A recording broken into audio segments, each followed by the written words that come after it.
Good evening, everyone, and welcome to Songwriter Spotlight. We're glad that you chose to join us this evening. We're coming to you from the West Tennessee Delta Heritage Center in Brownsville, Tennessee.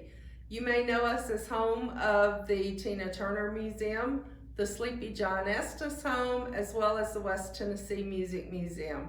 We're so glad that you're choosing to join us. My name is Sonia. I'm your host for this evening, and we are welcoming to the spotlight a very special guest, the one and only Nancy Apple. Not only is she an accomplished musician, she's also a visual artist, so we'll be talking about that as well. Nancy, it is so great to have you with us this evening. Thank you for being here. I want to start our conversation with where your music journey began. Oh gosh, I'm one of those that had big sisters that sang around the house and played guitar. They're 10 years older than me, and my mom was really musically hip, had a lot of great records. So I grew up with that going on in the house. And as far as playing an instrument, when I was a kid, I always wanted an accordion, but I never had one and never got one until I became grown and bought one for myself. But I did get a hand-me-down guitar, a Yamaha nylon string, when I was maybe 12-ish or 11-ish, and that stayed with me until I was in my early 20s and really stupid and sold it at a yard sale. I wish I still had it. Did you teach yourself to play, or did you take lessons? No, I've never taken lessons.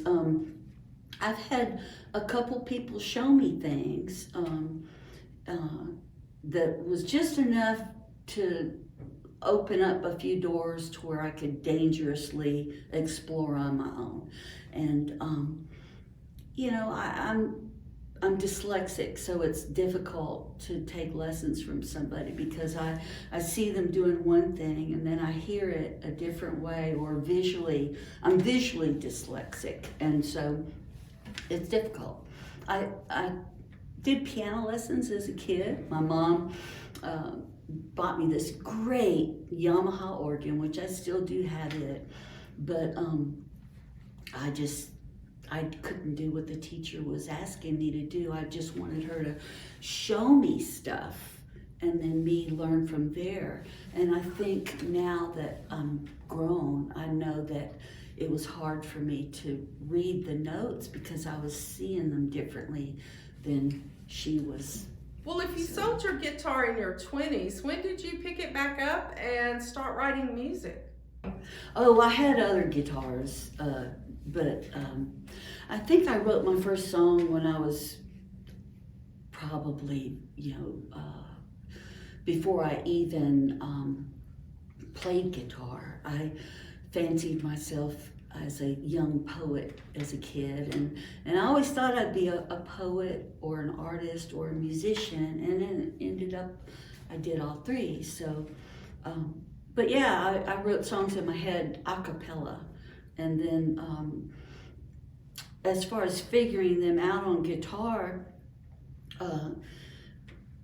that sort of came a little later. I always had guitars, but I was writing songs in my head a cappella, and so when I started playing in bands, I would sort of sing, well, this is how this goes, and I was playing drums at the time.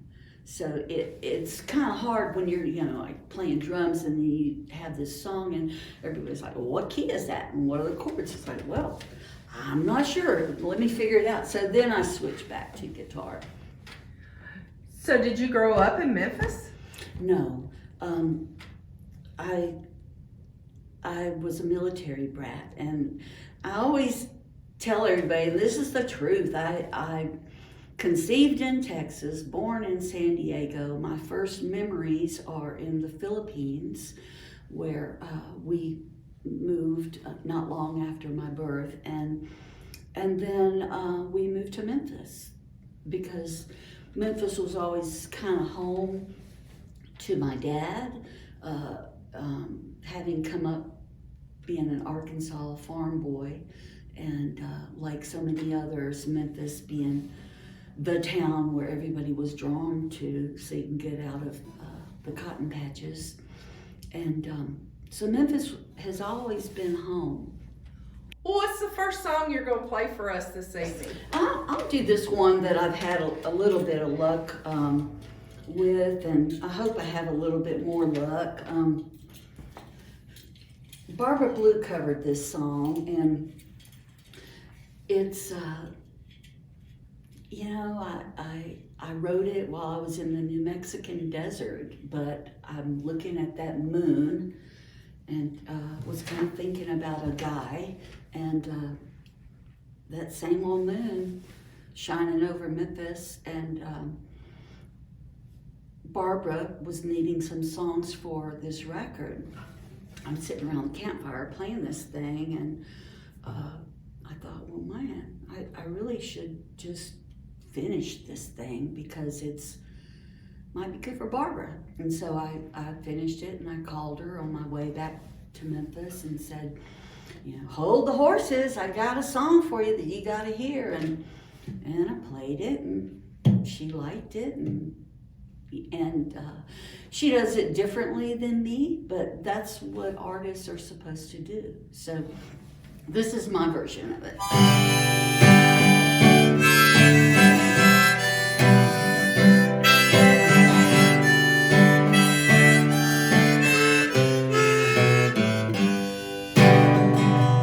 You and I come from a different place, but somehow we got here.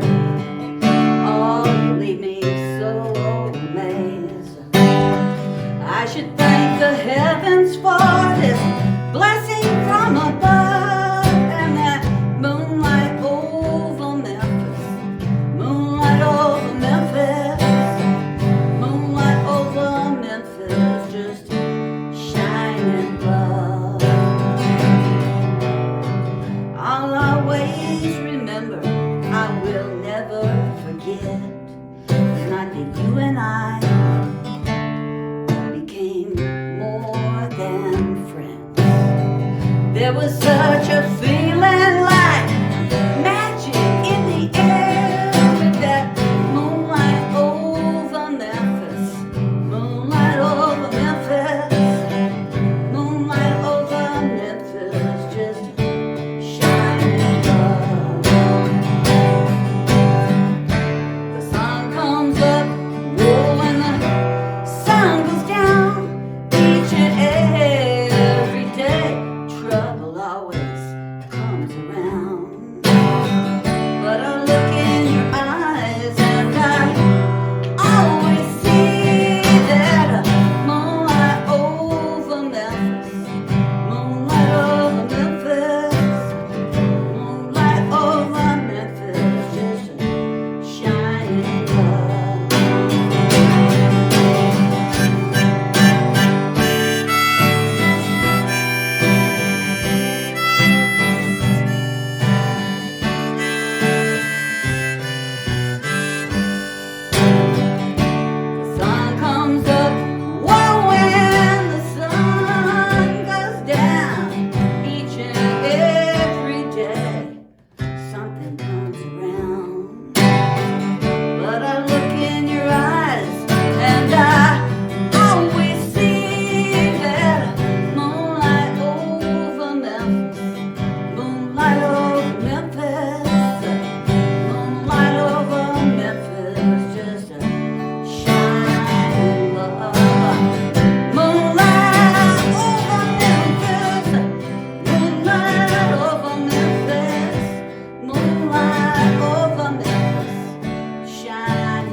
inspiration a little bit more. Is there anything that inspires you, anything particular that inspires you more than anything else?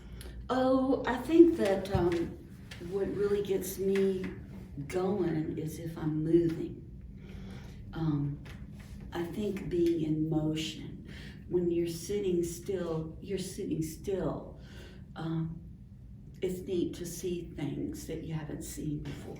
Really just being in movement. I like to drive. I like to go out west. I like to go down south. I like to go out east and see things that I've never seen before. And whenever you do that, then you got these little sparks of stuff that you can bring home. When did you start performing professionally? I was a late bloomer. In another life, I was entirely a graphic artist, specializing in album covers. And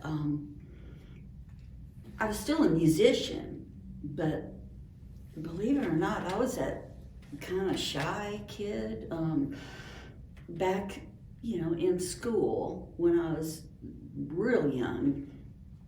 I would do some performance. I did a lot of emceeing. In fact, I might have been the official MC for all the rock and roll shows at our high school, but I could never get up the gumption to actually be part of the band, not even as a backup singer or something. I was so horribly shy. And this is something that not many, if really anybody, knows about me, except those from Japan. But I used to, paint my face up, and that way it was kind of like being a different character. And I learned that in this drama class. Really helped me break through some of my shyness. I still have this really great book, one of those kiddie teenage books, but that my drama teacher gave me, and she wrote a special note in there for me that really, I kind of forgot about it. And then I looked back recently when I came across that book, and her words were inspiring, letting me know you've got something a little different and you should keep on. And whatever she wrote, it was just very sweet. And teachers don't have to do that, and a lot of teachers don't, but she did, and it made a difference to me. Well, tell me about your guitar and how you wore that hole in it. Well, this particular guitar is, I call it the Holy Grail. And this guitar I bought on my own, picked it out on my own, went to the store, and just, I liked the way it felt, I liked the way it played. And prior to this particular guitar, which was probably in the late 80s, early 90s when I got her, I had had assistants from others that knew more than I as to what I should or should not be playing. And sometimes a girl just wants to make her own mind up, and I fell in love with this guitar. So I worked out a deal, and I brought it home, and I it's a Seagull. And I found out from Jeff Walker told me this, that they're handmade, or they used to be, I don't know if they still are, but this particular one was when they were still handmade in Canada. And Jeff had been playing Seagulls himself, and I got him to sign it here somewhere at one point when we did something together. But so segue, I'm playing this guitar a lot, and I line up what's called a Department of Defense tour. And it was so cool because they came to Memphis and they saw my band play at this Southern Heritage Folk Festival.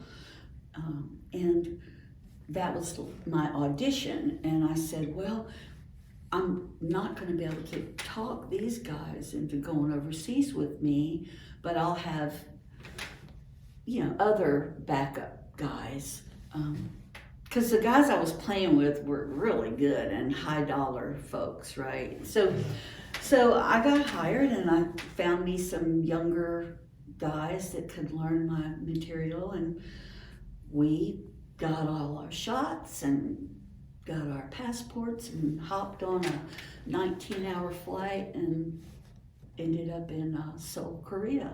Well, it was Memphis to Detroit and then Detroit to Seoul, and I always called that the Seoul Triangle.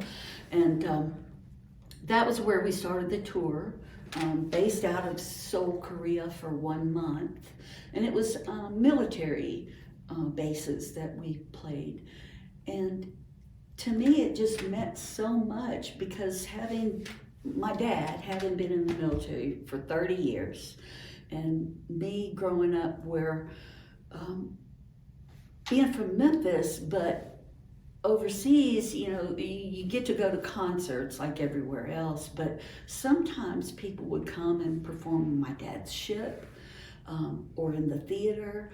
I remember very well when Rufus and Carla Thomas came to Yokosuka, Japan, and did a show. I've still got photos of them visiting us at our home, because we're Memphis, and we had a connection and knew them through my big sister Sherry.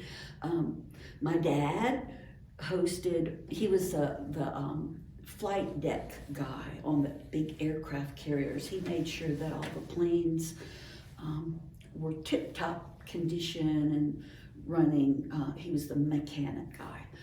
And on his flight deck, they hosted Bob Hope and Frank Sinatra. I got to see as just a little kid, and I didn't really appreciate it as much as I do now, but I look back at pictures, and this is a snapshot that either me or my mom took, and there's the big old banner, Old Blue Eyes, and I'm like, why did I not pay more attention? But anyway, I got to go back and play all those places that I grew up around, and it was so cool. I got to go to my old high school. Another person who graduated from my same high school is Mark, that was in Star Wars.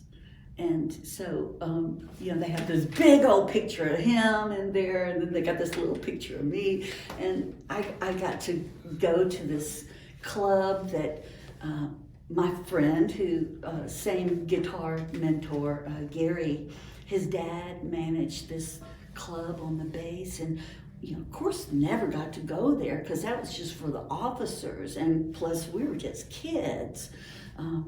But I actually played there, and his dad greeted me, and it was just so cool. I got to go to the DMZ zone, which is right there where North Korea and South Korea butt up. And there's actually a room where there's a line drawn, and they have these talks. And I got to go in that room and see the North Korean guy just, the soldier just stiff, and I could not get him to smirk at all. And I tried, but I'm just so lucky I got to do all that stuff. Clinton was in office at that time, and he was somewhere overseas, and I remember the folks that was helping with the tour even reaching out to him. This girl from Memphis wanted to invite you to sit in with her dad, because he's a horn player, so I figured, why not? But I'm just so lucky. I wish I could do another one of those. I really do. But in the course of all that shows, 3 months, a show every single night, sometimes 2 shows a day, or maybe 3. There were some places where I might do a kids show in the afternoon, a happy hour in a mess hall, and then a theater at night. That didn't happen a whole lot, but it did. And I just love this guitar so much, and I got so excited, just sawing our way, playing, and all these people just loving us so much. I popped a Willie Nelson hole in it. When I got back to Memphis, I subsequently met Ramblin' Jack Elliott. He's the first person that signed it here. He says, well, if I sign your guitar, you're gonna have to play a song for me. So I was like, okay, I'll do it. Anyway, that's how that hole got on this guitar. Well, what song are you going to play for us now? Well, I'll play the song I played for Ramblin' Jack, which the funny thing about this song is there's a guy from Polygram Records who was dangling that carrot, and all this, and I played this song when I just first made it up, and he was like, I'm not sure. And then I recorded it and sent him a copy of the record. He goes, man, I know that I told you needed to move to Nashville, but I'm glad you didn't, because whatever is going on there in Memphis, your songwriting is just better. And I really appreciated that, because I didn't want to really move. I wanted him to sign me, but I didn't want to have to move. And anyway, this is that song that Ramblin' Jack liked, and the guy from Polygram said needed some work, and then he forgot that he told me that and said he loved it.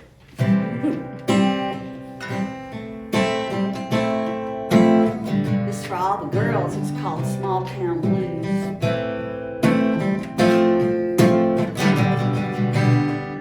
I packed my suitcase and I'm ready to go. There ain't no use wearing out my welcome here no more.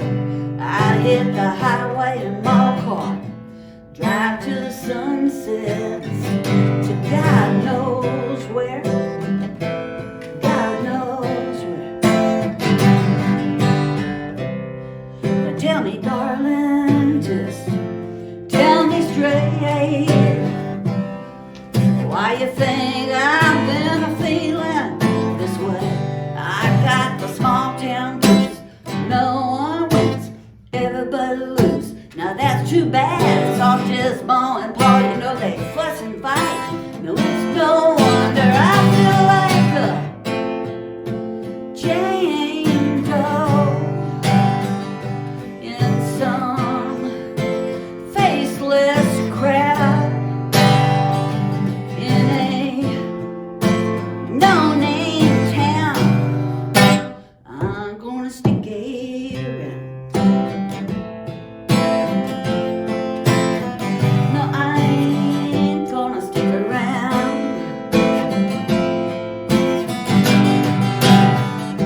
Now, I felt sorry for myself before, but this is different. This is deeper, man. This is more. I got these small town blues. I can't dream with these small town blues. You might say I'm running, I don't care. I know I can break from here, just me and my car, and me and the stars, and this guitar. Hey, I gotta name it, it ain't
Nice. Thank you.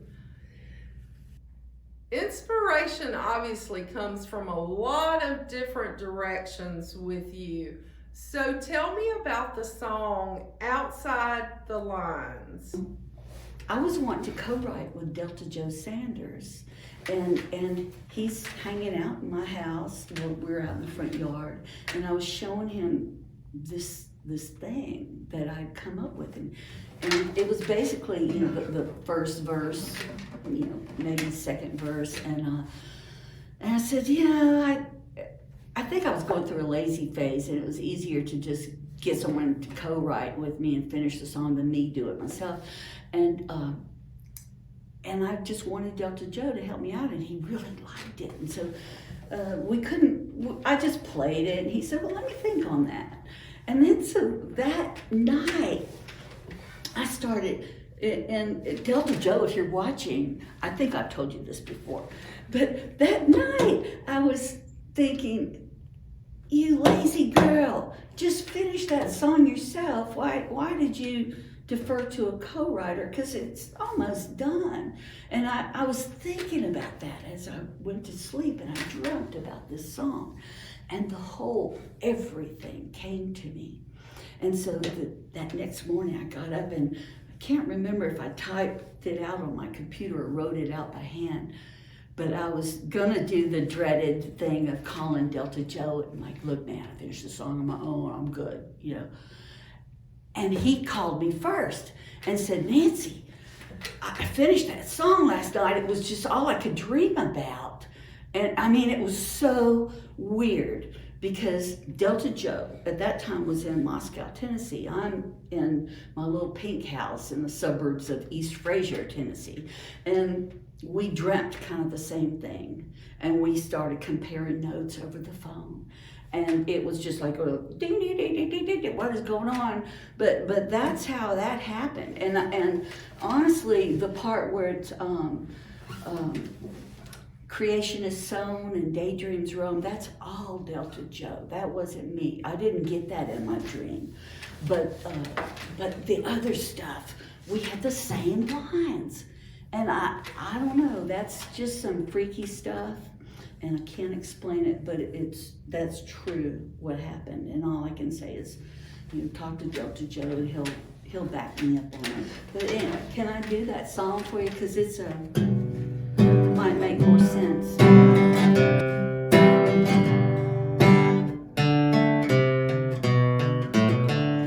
ain't never been the kind to go running with the pack. I'm a midnight train off the track, just a songbird learning to fly, and always color outside the lines.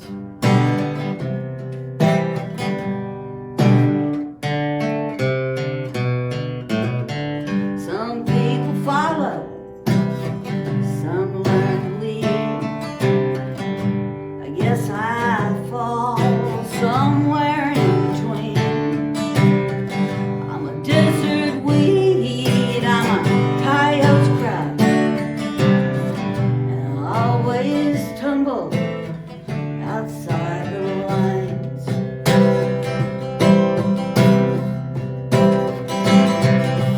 Outside the lines, the world's all mine. It's full of places that replace the time. Creation is sown and daydreams roam. I don't wanna go home.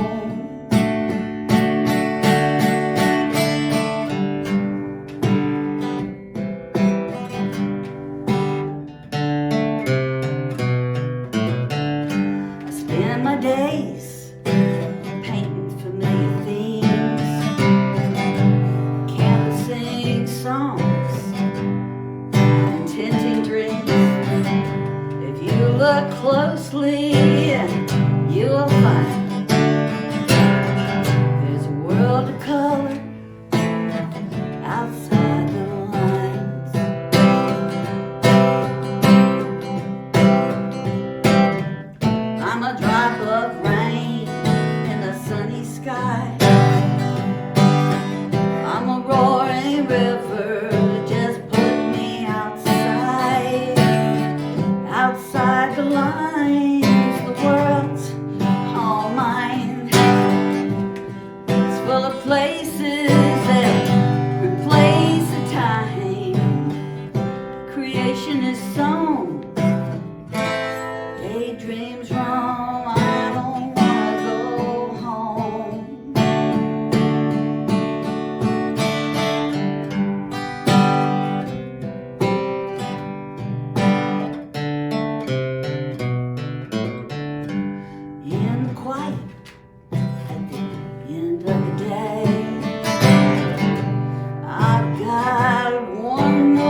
guitars that are no longer usable, and you create works of art from those guitars.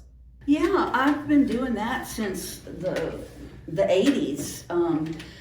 And back when I first started, I don't really know how I started doing it. I did art growing up, and computer graphics and album covers, things like that. But I just don't know what compelled me to decide to glue stuff on top of other stuff. But with the guitars, I felt so bad that the instrument was no longer usable. And you see people slinging guitars on stage and breaking them, and I've always just been mortified when people did that. And so I just started making art out of them, but not just art. I kind of hold on to the instrument, and I sort of try to channel, what are you telling me? If you could write one more song, what is it? And that's what I tried to visually express with the art, was what the guitar is trying to tell me. And I know that's kind of hippie freaky stuff, but I am one of those people that sees things, get messages and things like that. So I don't have a TV show featuring that skill yet, but yeah, I've just always been doing some kind of art or writing or songwriting, or just busy. Well, play us another song. All right. So this is another song that I had a little bit of luck with, and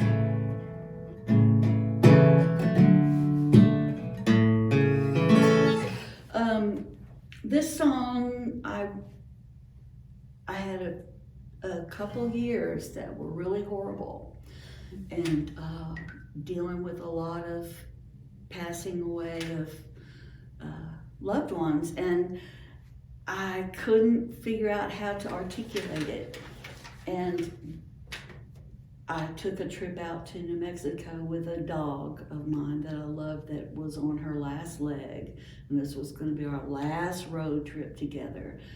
And somehow watching poor old Cupid just do her best to be cheerful and happy being out on the road, she was able to help me process a lot of the pain and loss that I had been dealing with. So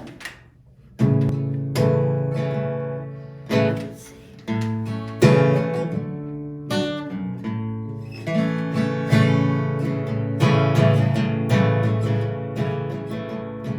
Hard luck and old dogs are tougher than a roadhouse steak.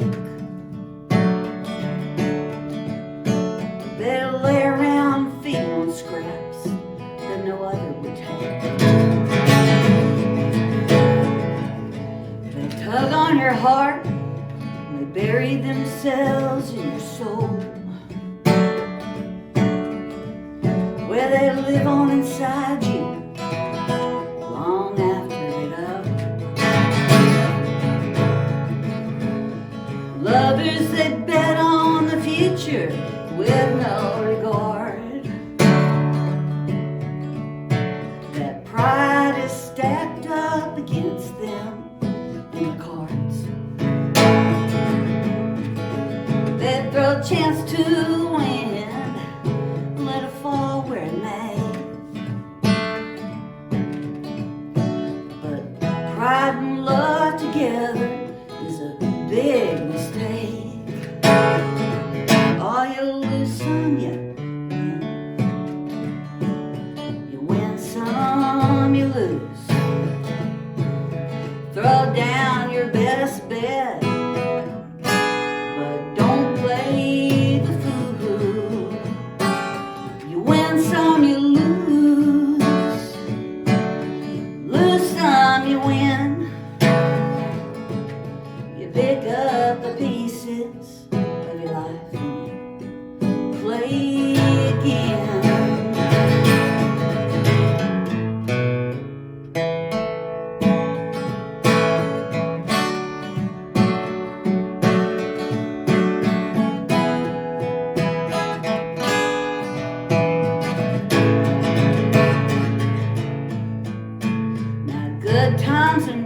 hard luck, it'll turn on a card.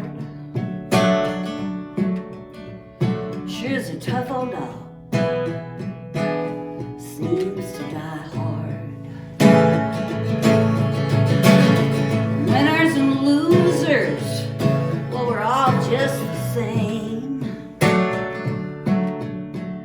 When our time comes, only a memory remains. All you lose some, you win. You win some, you lose. Throw down your best cards, but don't play the fool. You win some, you lose. Lose some, you win. You pick up the pieces of your life and you play again. Just pick up the pieces of your life and you play again.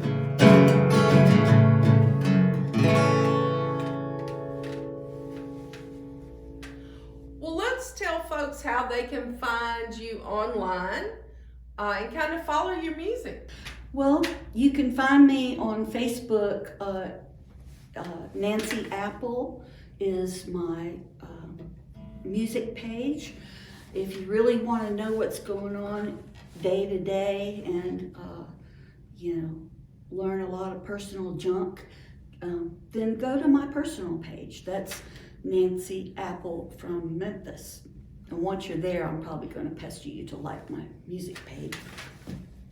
I do have a record label called Ringo Records. Ringo was my nickname when I used to play drums and lived in Japan, because Ringo means apple in Japanese, but there was already an Apple Records, so I called it Ringo Records. And there's a Ringo Records website.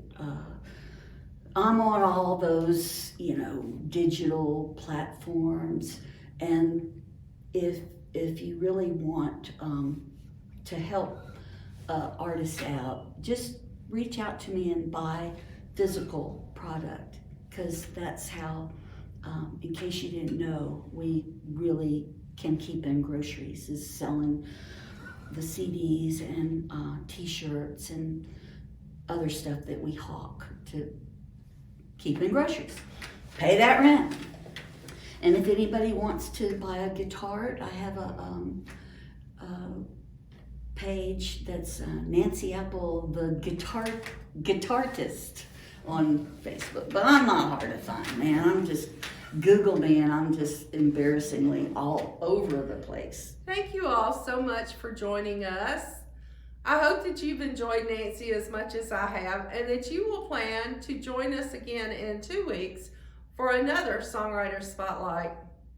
Nancy, always a pleasure to have you in Brownsville. Thank you again for coming and being a part of our Songwriter Spotlight. Do you have another song that maybe you could tell us a little bit about and play us out on? So this song is called San Juan River, and it's a breakup song, and I tried to make it sound really perky though, which is what I like to do, and one of those that came from beginning to end, and I actually did write this sitting looking out over the San Juan River. So you said goodbye by the San Juan River, you walked away and left me alone. You said you always cared for me, but your heart was meant to roam. You left me by the San Juan. You said that you'd be leaving when we got to Colorado. You said it was time to move on. We drank Lone Stars in Texas and we danced New Mexican sunsets. But when we got to Tulsa, you were gone. You said goodbye by the San Juan River. block fiddle